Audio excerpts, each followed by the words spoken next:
Hey folks, it's Cooley. Got another one of your emails about high-tech cars and modern driving. This one comes in from Charlie W., Minnetonka, Minnesota.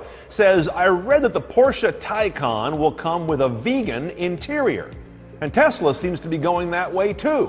What's the point? I hadn't planned on eating my car. That's a good thing. I'm very pleased to hear that. This whole idea of veganism and cars may seem like an odd fit because you typically think, well, veganism's a diet, right? People who don't eat any animal products at all, but it actually is broader than that, as you probably know. It's people who don't wear or eat or use any sort of animal exploitation products of any kind. And as a result, that can link to the car because it has one huge animal product in it, the leather interior. Some folks don't want animal parts mixed with their car parts, so they seek vegan alternatives. And one of the best places to find those is, no, not at Whole Foods, but at a Mercedes store.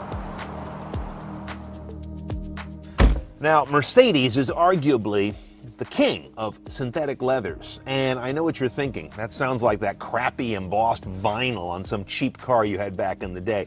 That's not the case here. This story starts shortly after the war when Mercedes got back into car production. They offered something called Kunstleder, or artificial leather. By 1952, that was called Texleder, and now it's called MB-Tex, and it's been this since 1956. This is not some fly-by-night new trend for them. You've got a real nice texture, not some fake embossing. The material's thick. It's not thin and stretchy feeling. You see this one's got perforations and really nice, honest pleating and stitching, not fake embossed stitches.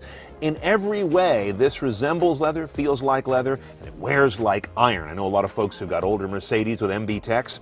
Stuff's in great shape. I'm willing to bet a number of you have got Mercedes cars with leather interiors that is actually MB-Tex. Cartelligence says 55% of the Mercedes they lease go out with an MB-Tex interior. A whole slew of other cars are going this way as well.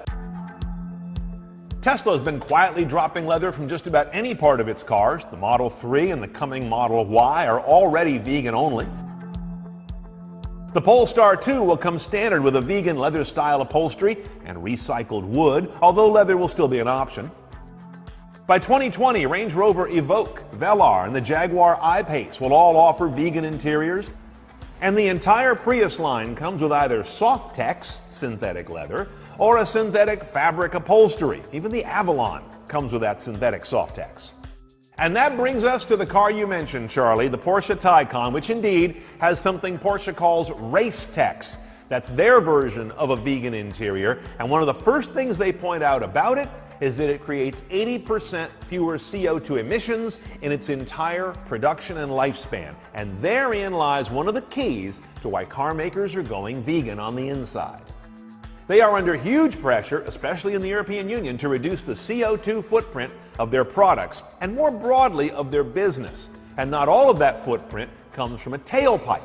Globally, more CO2 is released by animal agriculture than by cars, although that's flipped in the US because we have so many cars per capita.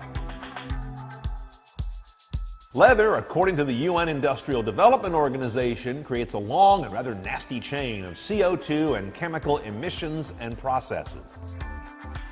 Averting all that with a cleaner alternative in terms of production as well as recycling would seem to be an altruistic thing on the automaker's part were it not for another EU regulation.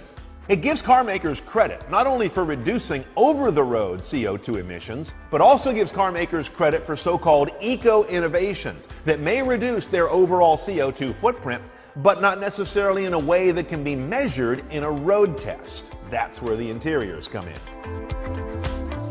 If CO2 is kind of the big bang that got car makers' attention on vegan interiors, there are three lesser bangs, if you will. One of them is these materials tend to weigh less. It may not sound like a big deal, but that's a huge piece of material all around the interior, and car makers will take every ounce they can get, and I mean that literally. So a lighter material can actually make a difference in their vehicle's efficiency. These also tend to cost less.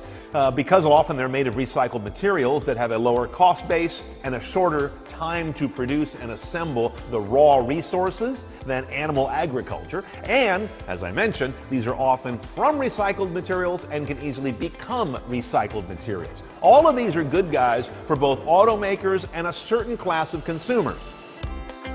Most of those attributes also apply to vegan cloth interiors, like the Volvo V60 textile options that recently won Award's Best Interiors honor, and did so in a smashing plaid. But know that with any vegan interior, the adhesives and often the steering wheel cover can be non-vegan. Now, I've driven a lot of cars with these leather alternative interiors, and I've liked, if not loved, every one of them. I'm a big fan of this trend, and the more I look at vehicles and their technology, which I always do with you, it's kind of odd. The leather interior is the last really antique thing on a car today. So if you look at that matrix of consumer interest and benefits for the car maker, you realize that this one's probably got legs. Keep those emails coming. I'm here to answer your questions about high-tech cars and modern driving. It's Cooley at theroadshow.com.